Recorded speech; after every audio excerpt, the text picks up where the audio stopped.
అందరికీ నమస్కారం. ఈరోజు కార్తీక మాసంలో ద్వాదశి, దీన్ని చిలుకు ద్వాదశి అంటారు. ఈ రోజున తులసి అమ్మకు పూజ చేస్తే చాలా మన ఇంటికి మంచి జరుగుతుందనే ఉద్దేశంతో ఇక్కడ ఈరోజు తులసి అమ్మకు మా ఇంట్లో ఇట్లా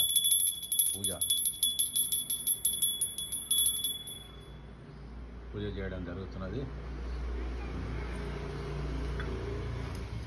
ఇట్లా తులసి అమ్మకు ఇవన్నీ ఉసిరి కాయలతో ఇట్లా ఉసిరికాయల మీద దీపాలు పెట్టి ఇట్లా ఆరతిస్తే మన ఇంటికి మంచి జరుగుతుందని ఒక పెద్దలు చెప్పారు. మనకు నమ్మకము.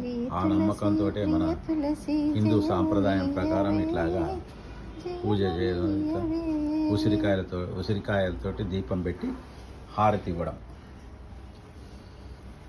Thank you.